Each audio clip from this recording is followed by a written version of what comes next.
Cleveland, Ohio. Located along Lake Erie, Cleveland is the second largest city in Ohio and one of the state's largest economic hubs.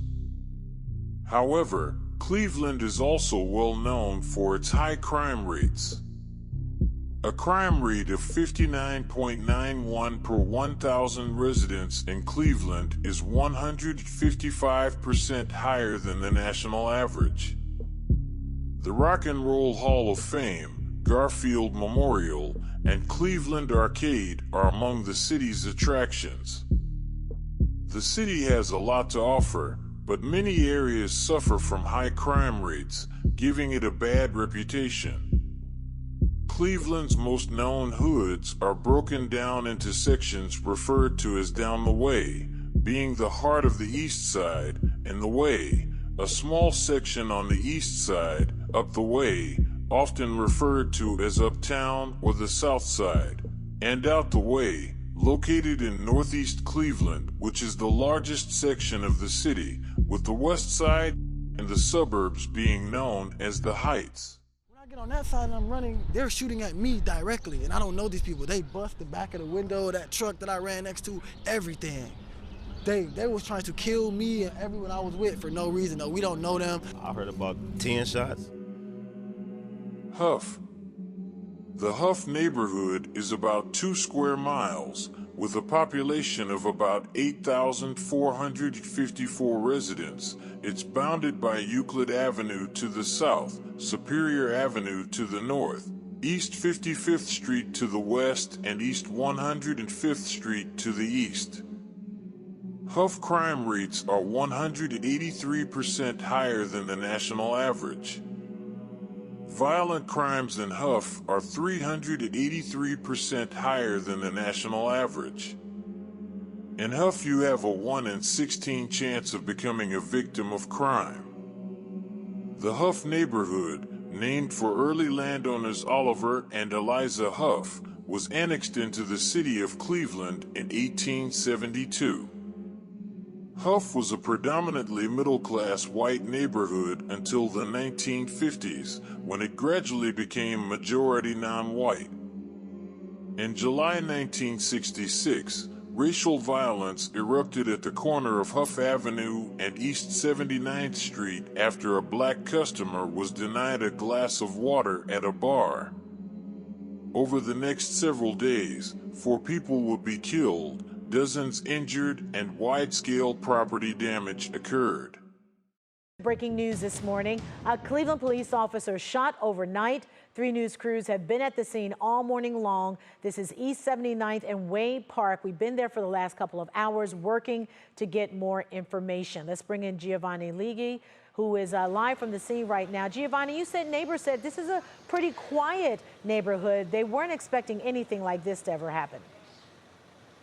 Well, that's what they told me, and they also said that when they heard those gunshots last night, initially they thought it was fireworks, firecrackers going off in this neighborhood, kids just playing with them, but really a heartbreaking situation here and difficult morning for Cleveland police. If you're just now joining us, right now we have confirmed a Cleveland police officer was shot here on the east side. And over the past hour, we've seen crime scene investigators kind of walk through the motions of what may have happened, but we are still waiting to learn more details. It's unclear what the police officer's condition is at this time and what exactly led up to those tense moments, but we have also confirmed with Cleveland EMS that one other person was taken to an area hospital with minor injuries, but they would also not tell us if that was another officer or if it was a civilian. So this is in the Hough neighborhood on the east side at the intersection of East 79th and Wade Park.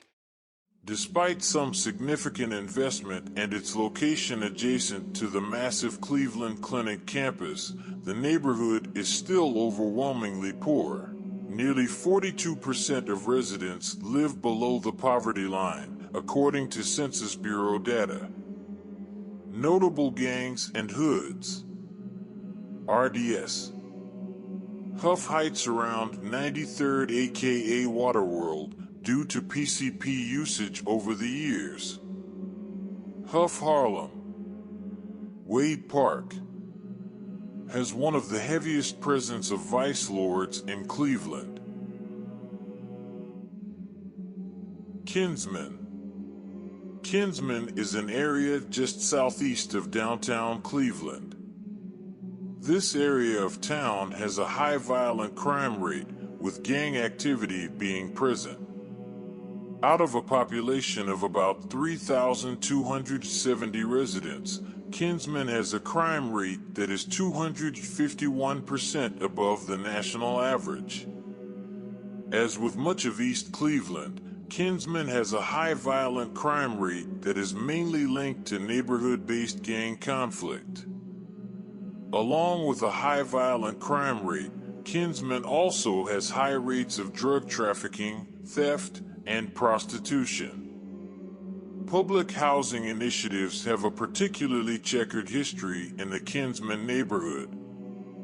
In the late 1950s, 130 acres, formerly a Republic Steel dump between East 71st and East 79th Street, were cleared and the 650-unit Garden Valley Estates public housing project was completed.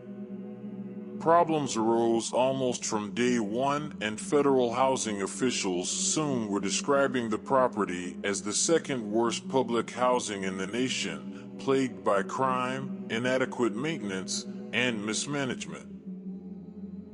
Garden Valley was demolished in 2009 to create Heritage View homes. In Cleveland, after a 3-year-old was shot early this morning, police responded to the Rainbow Terrace apartments on Garden Valley around 2 in the morning. That's when they found the little girl shot in the leg. She was taken to University hospitals in serious condition. Officers tell us a report was made, including felonious assault, domestic violence, and endangering children. No arrests have been made, but police say a 26-year-old man has been named as a suspect. In 1940, Kinsman's population was 20,189. By 2000, Kinsman's population had dropped to 5,824. Kinsman's population as of 2014 was 6,985, 97% of whom were African Americans. Neighborhood levels of educational attainment and median household income continue to be significantly lower than the Cleveland city average. Notable gangs and hoods. ABC projects.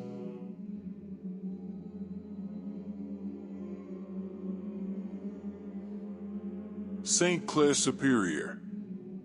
St. Clair-Superior boundaries are East 55th Street from Lake Erie south to Superior Avenue east to Martin Luther King Jr. Drive, Martin Luther King Jr. Drive north to Lake Erie.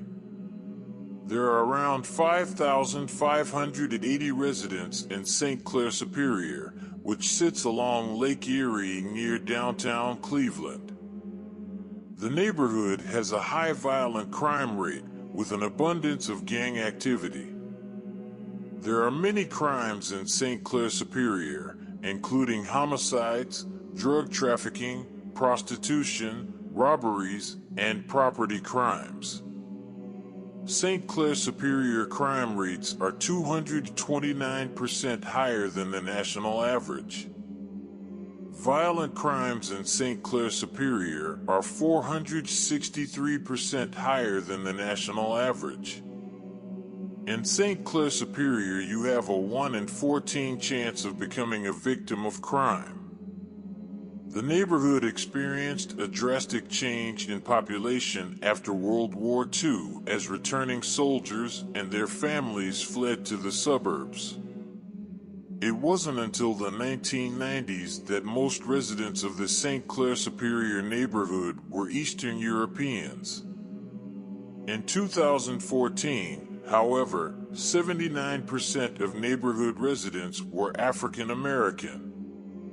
There were vacancies, demolitions, rising poverty rates, and falling educational levels during the transition. Notable gangs and hoods. Zone 6 includes a number of blocks around 65th and Superior, such as Bayless, Bonner, and Dibble. Zone 7. In between 71st and 79th, based around streets like 76th, also known as 7 All. Zone 8. Ansel Road. Glenville. Being one of Cleveland's most visible examples of poverty, crime, and urban decay. Glenville is a neighborhood on the east side of Cleveland. To the north, it borders the suburb of Bradenall and the Lake Erie shore, encompassing the Cleveland Lakefront Nature Preserve. To the east, it borders the suburb of East Cleveland, and to the south, it borders the neighborhoods of Hough and University Circle and St. Clair-Superior to the west at Martin Luther King Jr. Boulevard. Glenville crime rates are 221% higher than the national average. Violent crimes in Glenville are 448% higher than the national average. In Glenville, you have a 1 in 14 chance of becoming a victim of crime. Many legends called Glenville home, including Steve Harvey, Rich Paul, and Bone Thugs-n-Harmony. Hit them up with a thug, who the one that got the dub, get the fifth full rose. For the liquor store close, let them up with the fuck, then we suck, can you roll up the Buddha? Praise, hey, never did stiff on the reaper. More hard enough under the cup with this fast like a hydro, this one into creeper. Pink, no strippers, they get the double glock, with him in Roscoe, with him in block. Come up in the drop when the gunshot pop, blood top, and the body get into out stop. Whenever them trouble knots, with the pole, nigga. Alright, come on, let me hear that shit. Founded in 1991 on Cleveland's east side, Bone Thugs-n-Harmony established the intersection of East 99th and St. Clair as a landmark that people travel to see across the country. Their second studio album, East 1999 Eternal, released in 1995, included the hit singles First of the Month and East 1999. They won the Grammy Award for their hit song The Crossroads, a tribute to their mentor Eazy-E, who had recently passed away. Busy Bone, Wishbone, Lazy Bone, Crazy Bone, and Flesh and Bone have had fans bopping to the First of the Month for decades. While other big artists were representing New York and California, they represented Cleveland. Crazy Bone told Rock the Bells, "We had many, many adventures on that street. We got in so much trouble. Our street was 99th and St. Clair, but we renamed our street because of the 2 nines, the 99. We called it Double Block. I remember we shot the streetlights out on the street so the police would no longer ride down it. The intersection would eventually be named Bone Thugs-n-Harmony Way, honoring the group." Recreation centers are supposed to serve as safe havens for those who actually attend those recreation centers. But how can they be safe when people are allowed to bring guns inside of them?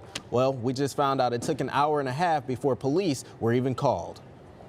Take a look at this surveillance video from January 24th, taken inside Glenville Recreation Center around 5:30 p.m. It shows a group of teens in an area called the Game Room. Everything appears to be normal until all of a sudden everyone jumps at the same time. A gun was fired inside the rec center, causing everyone to scramble, trying to figure out where the shot came from. We obtained the police report about the incident, and it shows police weren't even notified of the shooting until 95 minutes had passed, the call coming from one of the recreation center managers. Not only was there a delay in the 911 call, but responding officers also said they conferred with an off-duty detective who was present in the building at the time of the incident. That officer also didn't report the shooting. The shooter can't be seen in the video, but there is some other illegal activity you can see. Here you can see teens shooting dice and gambling before the shot is fired.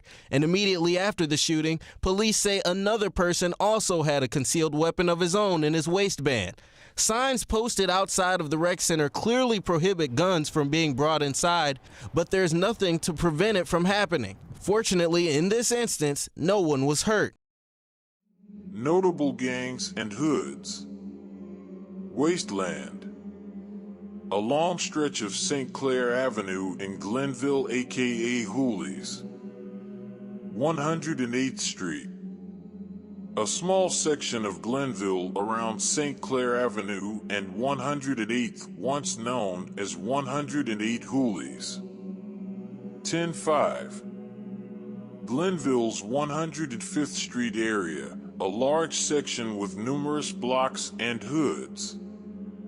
During the early 2000s, the Waste 5 movement linked with Wasteland and 10-5 to form Waste 5. Central, also known as Cedar Central, is a neighborhood located on Cleveland's east side. With a population of 11,689 residents, it is situated on the outskirts of downtown. The neighborhood is bounded roughly by East 71st Street on its east and Interstate 90 on its west, with Euclid Avenue on its north and Interstate 77 and the Penn Central Railroad to the south. Central struggles with high unemployment and poverty rates, with residents earning 35% below the national average. Central struggles with gang activity, which results in many types of crime, including homicides, shootings, drug trafficking, theft, and prostitution. Despite having a high crime rate, Central is an important African American cultural center in Cleveland. Central crime rates are 261% higher than the national average. Violent crimes in Central are 517% higher than the national average. In Central, you have a 1 in 12 chance of becoming a victim of crime. Although Central's population in the 2000s was over 90% African American, the neighborhood once housed the city's largest population of Jews and was home to an ethnic cluster of Hungarians, Germans, and Czechs. Cleveland police confirm 3 people, including a 9-year-old, have been shot at an apartment complex on Cedar Avenue in Cleveland. Hillary Golston has been on that story for us and continues to be on that story and joins us right now. Hi, Hillary. Jimmy, this case is really emblematic of the depth of the gun violence problem here in Cleveland. You have a child shot, a man and a woman shot, and not only that, you had another young child standing right next to that girl as bullets are flying by him. And this is a place where he often plays his video games. He sits, and now there are bullet holes in the wall. I want to take you back to earlier in the afternoon. Of course, now police investigators working on going through all that evidence that they collected to get this guy. They did rope off the area in the center of this housing complex and got as much information as they could from witnesses. But remember, though, there are folks behind the scenes who are trying to get in front of shootings and retaliation before they happen. One of them is speaking in the strongest possible words on that. I ain't one of these guys out here screaming police. I'm screaming we need more police. We need good police. You know what I'm saying? But you got to help them do their job. We have to be citizens, good citizens. You want better, do better. Be a change agent. Beginning in the 1930s, a number of public housing projects were constructed in Central, which significantly altered its landscape. From 1935 to 1937, the New Deal Public Works Administration created Outhwaite and Cedar Central projects. In 2011, Central was home to the Cedar High Rise, King Kennedy North High Rise, Carver Park, Outhwaite Homes. Despite, or perhaps because of, these projects, the population of Central decreased dramatically. During the 1960s, segregation lessened across much of Cleveland's east side. This broadened residential options for African Americans, and Central's population declined sharply from 52,675 in 1960 to 27,280 in 1970. Notable gangs and hoods. Bundy. Down the way, a small community around Woodland and Bundy within the Delaney Village complex. The K. The home of the old King Kennedy outlaws, most of the project was torn down. Case Court. Case Court makes up most of the Althwaite project, one of the city's first and largest housing project. Case Court was known for beefing with Longwood. CPG. The Compound, a section of the Althwaite homes around Quincy and 55th. Longwood. The complex was rebuilt into Arbor Point, but is still the Longwood Hood. Once known for the Longwood assassins and beef with Case Court. 30. Once known as Dirty 30, half of the Cedar Estates was torn down, which was around Community College Avenue and 30th. This is one of Cleveland's most active areas, based around Central and 30th.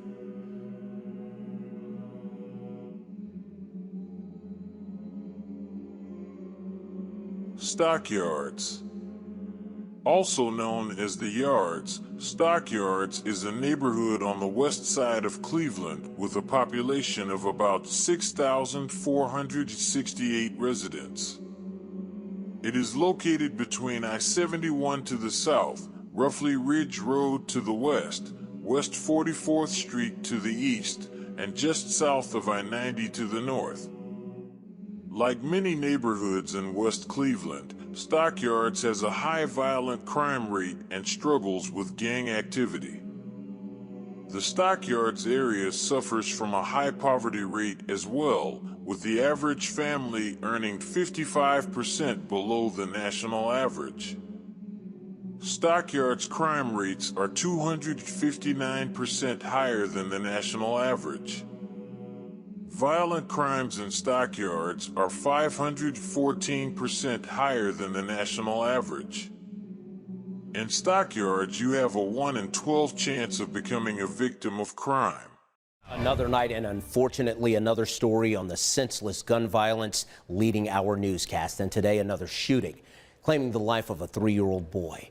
Thanks for joining us for the news at 11 o'clock. I'm Chris Fry. Michelle Nix has been on this story since the beginning. She's live tonight with more. And Michelle, this is another incident that leaves us wondering why this continues to happen. Why is the big question again tonight, Chris? What we do know is a 3-year-old little boy was in a car with his mother and 11-month-old brother when shots rang out just after 2 o'clock this afternoon in the Stockyards neighborhood. And despite life-saving efforts by a neighbor and police, the little boy died. I don't have much. It was a drive-by. Ambulance is leaving with the child. Not looking good. A series of gunshots ring out shortly after 2 in the afternoon outside of a home on West 66th and Barberton on the city's west side. When the shooting stops, a 3-year-old boy is hit. His father also struck by gunfire. Deputy Chief Allie Pillow with Cleveland Police. The juvenile victim was inside of a vehicle with his mom and his 11-month-old brother. The adult male was standing outside of that vehicle at 3588, having a conversation when they heard gunshots ring out and they were struck. A neighbor with bloodstains on her pants and tears in her eyes grabbed the baby from the mother and attempted life-saving measures. Since the 1980s, the neighborhood has had a significant Latino population, which grew from 7% of the neighborhood's population in 1980 to just over 27% in 2000. African Americans, who were virtually absent from the neighborhood until the 1980s, constituted 10% of the population in 2000. This influx of Latinos and African Americans helped the neighborhood register its first population gains since World War II. African Americans and Hispanics now make up roughly half of the area's population. Notable gangs and hoods: Denison, West Side; Clark-Fulton. Clark-Fulton is another one of the most dangerous neighborhoods in Cleveland. Situated on the west side, it is bounded by Ohio City to the north, Tremont to the east, Brooklyn Center to the south, and Stockyards on the west. Clark-Fulton is a diverse, mixed-use district home to many ethnic restaurants and the Metro Health Medical Center. The neighborhood covers roughly 1 square mile and is home to around 11,000 residents, making it the most densely populated area in Cleveland. As a result, it also has a very high crime rate of 7,450 incidents per 100,000 residents. Clark-Fulton crime rates are 221% higher than the national average. Violent crimes in Clark-Fulton are 448% higher than the national average. You have a 1 in 14 chance of becoming a victim of crime. New information, as I understand it, Bryant. What are you learning? Yeah, good evening, Christy. Officers appear to be wrapping up their investigation here near Hyde and West 44th Street, where one person was shot and killed and another person taken to a nearby hospital with little injuries. Now, let me take a step out of the frame here so you can see what we're looking at right now. As you can see in this video right now, this white home, had a couple evidence markers placed around it where officers appear to be focusing a lot of their attention on this home. There is also a silver sedan officers appear to be focusing on as well, with evidence markers on top of that car. Now, that sedan was recently just moved just moments ago. There was also a K9 on the scene too, helping investigators with their investigation. Now, people in the neighborhood who we spoke with tell us shootings like this have become far too common. Clark-Fulton has the highest concentration of Hispanics in Cleveland.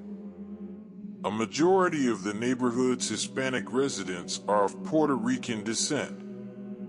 Puerto Ricans began moving to the neighborhood in the 1960s, relocating both from their Caribbean homeland and from Cleveland's Hough and Lexington neighborhoods. Clark-Fulton is one of the city's poorer communities, with below-average levels of educational achievement and median household income. $22,900 compared to about $25,300 for Cleveland as a whole. Notable gangs and hoods. The Jungle. Around Storer Avenue is known as the Jungle off of Clark Avenue. A diverse community of Puerto Ricans and blacks, this is the most well-known hood on the west side. Known for Latino gangs such as Maniac Latin Disciples and Latin Kings. Buckeye-Woodhill is a neighborhood on the east side of Cleveland, formerly known as Woodland Hills. It borders the neighborhoods of University Circle and Fairfax to the north, Kinsman to the west, Buckeye-Shaker to the east, and Mount Pleasant to the south. Once a predominantly Hungarian neighborhood, its population is today largely African American. By the mid-20th century, younger Hungarian Americans began exiting the neighborhood, leaving behind an aging Hungarian population. African Americans moved into the area, comprising almost 50% of the population by 1972 and more than 90% by 2010. Buckeye-Woodhill crime rates are 257% higher than the national average. Violent crimes in Buckeye-Woodhill are 510% higher than the national average. You have a 1 in 13 chance of becoming a victim of crime. And more breaking news we're following. Another horrific and stunning act of gun violence in the city. A third person shot and killed in the same neighborhood in Cleveland in less than 24 hours. Good evening. I'm Caitlin McCarthy. 19's Michelle Nix on the scene just minutes after it happened this evening. She has the breaking details. An emotional night here in Cleveland and a violent weekend for the city. A third person killed in the Buckeye-Woodhill neighborhood of the city in the last 24 hours. The most recent one, 7:15, a 25-year-old man, according to EMS, was shot and killed on Woodhill Road at the intersection of Holton Avenue. Now, we're told that the shooting happened further up Woodhill Road. The victim was likely in a car and shot, and then somehow he ended up outside of the car. When we got here, his body lay on the street along with tons of evidence markers that not only mark the number of times maybe bullets have been fired, but any other evidence that could be critical to this case. At this point, we do not know the victim's identity, but this comes after two men were shot on Friday. A 30-year-old man was shot and killed, and a 35-year-old man was shot and killed just about 4 blocks away from here on East 108th. In the northwest corner of the neighborhood, the Woodhill homes were developed between 1938 and 1940 in a predominantly Hungarian and Italian neighborhood built on the former site of Luna Park. Luna Park was an amusement park that closed around 1930 due to the Great Depression. While Woodhill Homes was ahead of its time and adorned with historical public art pieces cherished by its community, the neighborhood around it has undergone decades of disinvestment and abandonment as it became worn down through the years. In today's Woodhill Homes, residents face persistent challenges because of a high concentration of severely distressed public housing and the antiquated superblock street design. Their severely distressed conditions, out-of-context density, outdated design, and inaccessibility for those with mobility challenges warrant their demolition and replacement. In addition to deteriorating housing, interminable crime, and barriers, social, economic, and physical, residents have highlighted their struggles through their stories. More than half of Buckeye-Woodhill's residents still live below the poverty line, 3,300 out of a current population of 6,800. East Cleveland is a suburb lying east and south of Cleveland and west of Cleveland Heights. With a current population around 13,792. East Cleveland crime rates are 43% higher than the national average. Violent crimes in East Cleveland are 186% higher than the national average. In East Cleveland, you have a 1 in 31 chance of becoming a victim of crime. The neighborhood reached its population peak of 40,047 in 1950. It was the most densely populated Cleveland suburb for the next decade, despite a 5% decline in population. East Cleveland's population went from 2% black in 1960 to 67% in 1970. By 1980, 86% of East Cleveland's population of 36,957 was African American, ranking it second nationally to East St. Louis, Illinois. In 1990, the population stood at 33,096, but by 2000 was 27,217, down 30% from 1970. Battered by redlining, population flight, and the subprime mortgage crisis of 2007 to 10, by 2018 East Cleveland had only about 17,000 residents. 93% African American, and a 42% poverty rate, ranking it as the poorest municipality in Ohio. Riddled with dilapidated houses and buildings. Notable gangs and hoods. Lakefront GDs. Chapman.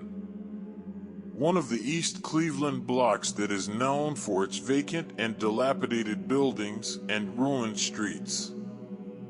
Hell's Kitchen. One of the areas in East Cleveland which blocks are mostly composed of gangster disciples, black disciples, and Bloods in a few areas. The area is also known as H Block, but most of the locals call it the Kitchen or Hell's Kitchen. Talibans. A well-known clique located in East Cleveland. They represent Knowles Avenue. They have members that claim land of heartless and full-blooded felons. Talibans is an older East Cleveland gang that's been active since the 2000s. Home to the city's top rapper Doughboy, Knowles Avenue has been one of the most reputable blocks of the city. An area that shaped his gritty style and street-inspired music. Doughboy is known for his association with Future's Free Band's label and being the face of Cleveland's rap scene. Shaw/Hayden. The heart of East Cleveland and once home to the Valley Low and the Sauce Boys. Also home to more well-known gangs like Bloods, Vice Lords, and Folk Nation gangs like Black Disciples and Gangster Disciples. Buckeye-Shaker. Buckeye-Shaker located on Cleveland's east side.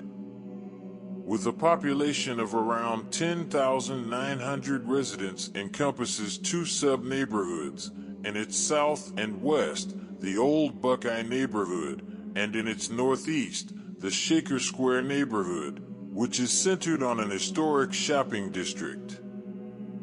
Buckeye-Shaker struggles with both violent and property crime, with robbery, homicide, and burglary being common.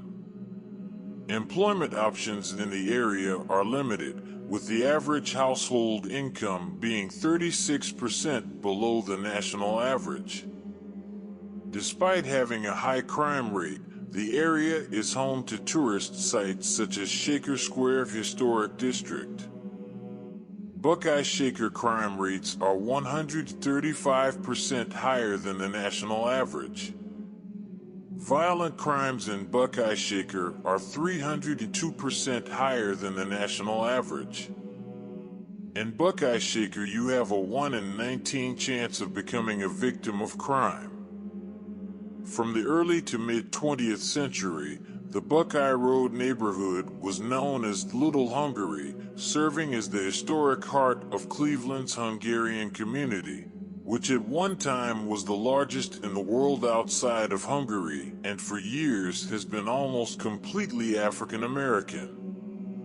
The Buckeye-Shaker neighborhood is also infamously known for a house that stood at 12205 Imperial Avenue, which was home to Anthony Sowell, also known as the Cleveland Strangler. Between 2007 and 2009, Sowell raped and murdered 11 women, then hid their remains in his home and backyard. The bodies of 2 women were buried in a shallow grave in the basement, and 4 other women were found on the 3rd floor of the home and in crawl spaces. After digging in the backyard, investigators found 3 more bodies and partial remains of a 4th. A human skull in a bucket inside the house brought the body count to 11. The smell of their decomposing bodies permeated the air, causing neighbors to believe there was a sewage leak or an issue with rotten meat at Ray's Sausage, which was located next door to Sowell's house. Many of his victims were reported missing, but the police didn't take their families seriously due to the fact that most had drug addictions. They would be stereotyped as just another drug user. On the eve of Halloween, Cleveland police have discovered a true house of horrors.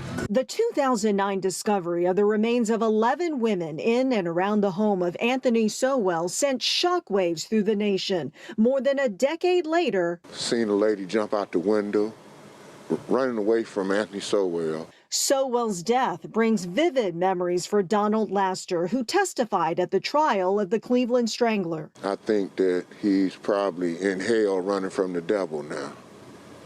The former House of Horrors, demolished years ago, now a frozen lot.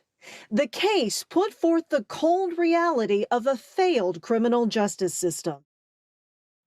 Sowell was ultimately convicted on 81 charges, including rape, kidnapping, tampering with evidence, abuse of a corpse, and 11 counts of murder. He was sentenced to death, but he passed away in February 2021 of natural causes. His home was demolished in 2011, and in 2021, a memorial called the Garden of 11 Angels was unveiled on the site to honor the forsaken victims of the Cleveland Strangler.